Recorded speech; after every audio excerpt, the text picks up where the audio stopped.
യേശു ക്രിസ്തുവിൽ ആയിരിക്കാത്തിടത്തോളം കാലം നമ്മൾ ദൈവത്തിന്റെ പദ്ധതിയിൽ നിന്നും പുറത്താണ്. കഴിഞ്ഞ ആഴ്ചയിൽ നമ്മൾ കേട്ട് കാണും, ദൈവത്തിന്റെ എല്ലാ വാഗ്ദാനങ്ങളും, ദൈവത്തിന്റെ എല്ലാ അനുഗ്രഹങ്ങളും നമുക്ക് ലഭിക്കുന്നത് യേശു ക്രിസ്തുവിൽ. യേശു ക്രിസ്തുവിന് പുറത്ത് നമുക്ക് ദൈവിക ജീവൻ ഇല്ല. യേശു ക്രിസ്തുവിന് പുറത്ത് നമുക്ക് രക്ഷയില്ല. യേശു ക്രിസ്തുവിന് പുറത്ത് നമുക്ക് സൗഖ്യമില്ല, നമുക്ക് വിടുതലില്ല, നമുക്ക് അനുഗ്രഹങ്ങളില്ല.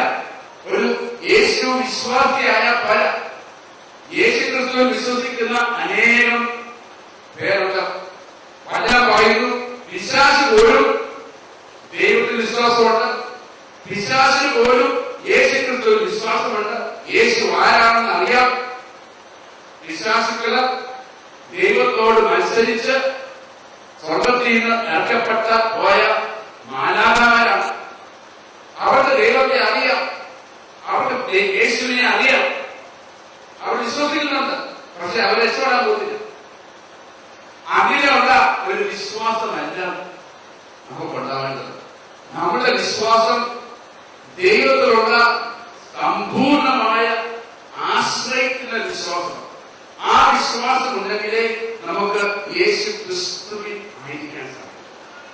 യേശുവിനെ വിശ്വസിച്ചാൽ പോരാ, യേശുവിനെ പറ്റി അറിഞ്ഞാൽ പോരാ, യേശു ക്രിസ്തുവിൽ നമ്മൾ ജീവിക്കണം.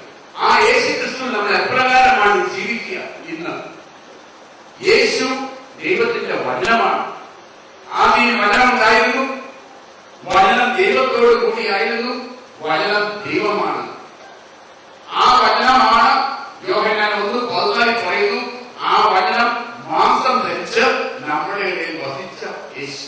ആ യേശു മരിച്ചിട്ട് ഇന്ന് കല്ലറയിൽ അടക്കപ്പെട്ട് കിടക്കുകയല്ല. യേശു ഇന്ന് ഉത്ഥാനം ചെയ്ത് ജീവിക്കുന്നു. യേശു ക്രിസ്തു ഇന്നും ജീവിക്കുന്നു.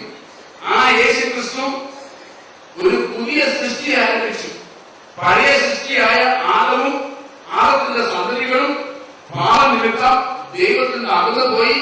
ദൈവത്തിന്റെ വചനത്തിന്റെ അടിസ്ഥാനത്തിൽ ആ സൃഷ്ടി മരിച്ചവരാണ്, ദൈവത്തിന്റെ ശത്രുക്കളാണ്, അവർ ശപിക്കപ്പെട്ടവരാണ്, അവർ പാപികളാണ്.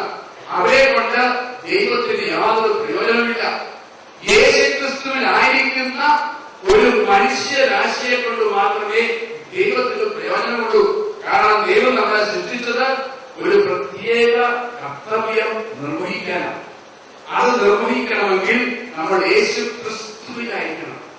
പക്ഷേ ആദിമ മാതാപിതാക്കളുടെ പാപവിരുദ്ധം സർവ മനുഷ്യരും ജനിക്കുന്നത് പാപിയായ ആദത്തിലാണ്. പാപിയായ ആദത്തിന്റെ പ്രത്യേകത മരണം, നിത്യമായ മരണമാണ്. അതായത് ദൈവത്തിൽ നിന്നും എന്നേക്കും അകറ്റപ്പെട്ടു പോയ അവസ്ഥയിലാണ്. ആ അവസ്ഥയിലാണ് നമ്മൾ ജഡികമായി അല്ലെങ്കിൽ ശാരീരികമായിട്ട് ഈ ഭൂമിയിലേക്ക് ജനിച്ചത്. നമ്മൾ ജനിക്കുന്നതും നമ്മൾ ജീവിക്കുന്നതും ഇനി നമ്മൾ ശാരീരികമായി മരിക്കാൻ പോകുന്നു ആദത്തിലാണെങ്കിൽ നമുക്ക് സ്വർഗം എന്നുള്ളതില്ല. കാരണം ആ സൃഷ്ടി എന്നേക്കുമായി ദൈവത്തിന് നശിച്ചു പോയതാണ്, യൂസ്ലെസ് ആണ്.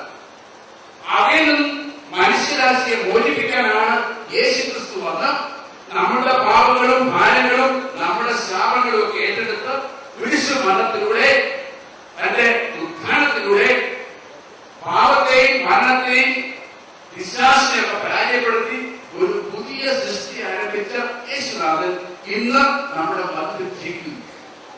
ആ യേശു ക്രിസ്തുവിൽ ഇന്ന് എനിക്കും നിങ്ങൾക്കും ആയിരിക്കുവാൻ സാധിക്കും. ആ യേശു ക്രിസ്തുവിൽ ആളുകളെത്തിക്കെ ദൈവത്തിന്റെ വിളിക്ക് ഉത്തരം കൊടുക്കാൻ സാധിക്കുന്നു. ദൈവത്തിന്റെ പദ്ധതി അനുസരിച്ച് ജീവിക്കാൻ സാധിക്കുന്നുള്ളൂ. അങ്ങനെ ജീവിക്കുമ്പോൾ ഈ വക പ്രശ്നങ്ങൾ ഉണ്ടായിരിക്കത്തില്ല. ഹല്ലേലൂയ. ആ യേശു ക്രിസ്തുവിൽ ജീവിക്കണമെങ്കിൽ ഇന്ന് യേശു നമ്മുടെ മധ്യത്തിലുണ്ട്.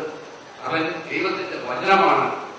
ആ ദൈവത്തിന്റെ വചനം നമ്മളുടെ ജീവിതത്തിൽ പ്രാവർത്തികമാക്കുമ്പോൾ, ആ വചനം അനുസരിച്ച് ജീവിക്കുമ്പോൾ യേശു തന്നെ നമ്മളെ രൂപാന്തരപ്പെടുകയും വചനത്തിൽ ജീവിക്കാത്തടത്തോളം കാലം, വചനം അനുസരിച്ച് ജീവിക്കാത്തടത്തോളം കാലം യേശു ക്രിസ്തുവിൽ നമുക്ക്